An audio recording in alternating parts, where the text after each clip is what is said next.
Halo semuanya, selamat datang di podcast Hi Seram. Pada kesempatan kali ini kita kedatangan tamu yang cukup spesial yang akan menceritakan pengalaman horor mereka saat masih di bangku SMP. Baiklah, mari kita sambut saja bintang tamu kita hari ini. Baiklah, bisa kenalkan nama teteh-teteh sekalian siapa? Nama saya Kisha Zara Maulida. Aku Kayla Maeda Sapira. Oke, sebelumnya terima kasih kepada Kak Najla sudah mengundang kami ke podcast ini. Sama-sama. Iya. Oke, bisa ceritakan kronologinya saat pengalaman kalian itu? Pada awal MPLS, kami belum menemukan banyak kejanggalannya karena pada awal MPLS itu sangat singkat dengan 3 hari. Nah, tapi kita beberapa tuh udah ada yang nemu kejanggalannya. Kejanggalannya itu kayak gimana aja sih? Waktu hari kedua MPLS, ada satu hal yang membuat aku sedikit trauma ke kamar mandi.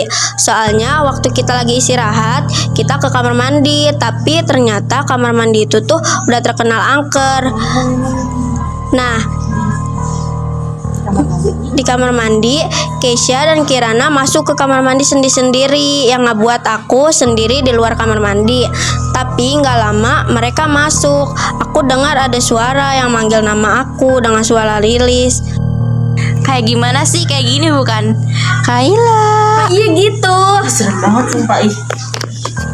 Refleks, aku langsung ngeliat sekitar kamar mandi. Nah, aku tuh langsung mandang kamar mandi yang udah rusak. Tapi aku nggak terlalu mikirin, soalnya aku ngarep itu cuman halusinasi aku aja. Jadi aku nggak mikirin yang aneh-aneh. Nah, pas mereka selesai dari kamar mandi, kita langsung balik. Dan aku nggak nyeritain soal yang tadi. Gitu. Emang kamar mandi di sekolah kalian tuh cuma ada satu ya? Kamar mandi sebenarnya tuh kamar mandi di sekolah kita tuh ada 2, tapi kita pakai aja yang satu lah yang lama karena yang baru itu jauh dari kelas kita. Jadi kayak yang kamar mandi yang kalian datengin itu tuh udah ada sejak dibangun gak sih? Iya. Oh, oke, lanjut. Suatu kelas 8 semester 2, kita ada acara satu angkatan, yaitu perjumsa di sekolah. Pagi harinya mulai apel. Sehabis apel kita semua lanjut ke penjelajahan. Sewaktu penjelajahan, Kirana bilang ke aku, "Kayak kok hawanya di sini beda banget sih, padahal kan di sini tengah hari siang bolong." Nah, habis itu aku jawab, iya ya, kayaknya gara-gara kita di Warjok. Nah, Warjok itu kantin pojok sekolah kita. Nah, pas sudah isoma, Kayla bilang dia mau ganti baju sendiri aja. Ya udah dong, aku sama Kirana ganti baju berdua aja. Pas aku Kirana lagi makan siang, Kayla datang dengan muka yang pucat. Kirana langsung nanya ke Kayla, "Kenapa ngos-ngosan kayak gitu?" Ternyata Kayla melihat sosok hantu yang berdiri di ujung kamar mandi. Ciri-cirinya tuh kayak gimana? Ciri-cirinya tuh rambutnya disanggul, terus pakai baju kebaya. Kebayanya tuh warna merah ya. Terus dia senyum-senyum menyeringai gitu ke arah aku. Tapi dia gak ngapa-ngapain kan? Nggak ngapa-ngapain sih, soalnya aku langsung lari.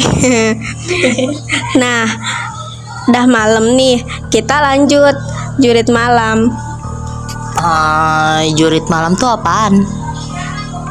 Jurit malam itu tujuannya untuk ngelatih mental kita sama keberanian siswa-siswi. Waktu pertengahan jurit malam, tiba-tiba ada salah satu siswi yang teriak. Nah, ternyata itu Kirana. Kita panik dong, harus langsung manggil kakak pembina. Terus kakak pembinanya langsung bacain ayat kursi. Pas selesai baca ayat kursi, gak lama banyak siswa dan siswi yang teriak dan ternyata terjadi kesurupan massal. Berlangsung selama kira-kira 2 jam sampai pembina kewalahan. Terus beberapa dewan penggalang manggil Ustadz di luar sekolah. Pas Ustadz datang, Ustadz langsung bacain ayat kursi. Keadaannya jadi mulai gak tegang lagi. Beberapa jam lalu, sewaktu semua udah pada sadar, Ustadz langsung nyuruh semuanya untuk pulang. Semenjak kejadian itu juga kita udah gak ada ngalamin kejadian kayak gitu lagi sih. Oh, udah selesai dong. Tapi belum selesai.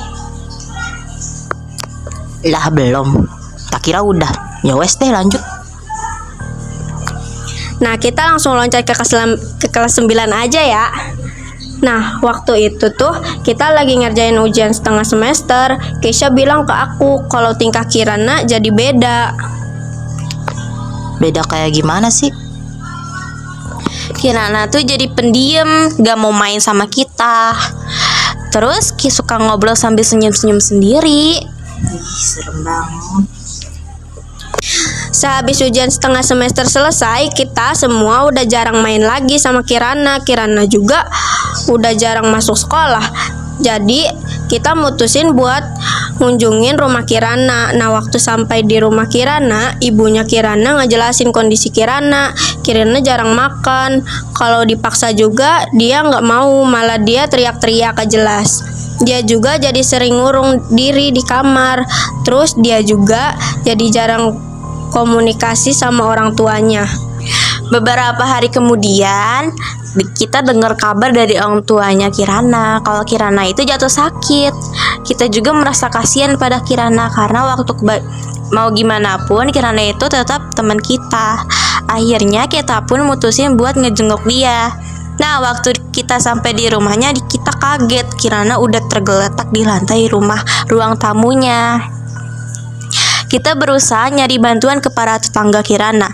Soalnya kita udah manggil-manggil tapi gak ada respon satupun. Tetangganya Kirana pun mencoba menerobos masuk rumahnya Kirana. Pas kita udah berhasil masuk rumahnya Kirana, kita nemuin ya Kirana udah tergeletak gak bernyawa di dalam rumahnya. Kita semua langsung bawa Kirana ke rumah sakit. Tetangga Kirana izin pulang. Nah, kita berusaha buat ngehubungin orang tuanya Kirana, tapi gak ada satupun yang dijawab sama mereka. Jadi kita cuma bisa pasrah nunggu hasil otopsi dari para dokter. Nah, waktu habis beberapa saat, kita lihat ada seorang pemuda yang nyamperin kita. Pemuda itu pun memperkenalkan dirinya sebagai omnya Kirana. Omnya pun menyuruh kita pulang karena orang tua kita pasti nyariin. Besoknya, sewaktu di sekolah, Kirana datang dengan memasuki tubuhnya Keisha. Kirana ungkapin kalau kematian itu disebabkan sama seseorang yang ada di sekolah kita. Sehabis kejadian itu, Kirana nggak pernah datang lagi dan menjadi horor turun-menurun di angkatan kita. Oh begitu ya. Baiklah, terima kasih ya sudah mau menceritakan pengalaman horor kalian. Dan semoga Kirana diterima di sisinya. Amin ya Allah, amin. Baiklah, segitu saja teman-teman untuk podcast kita hari ini. Terima kasih sudah menonton. Sampai jumpa di video selanjutnya. Bye-bye.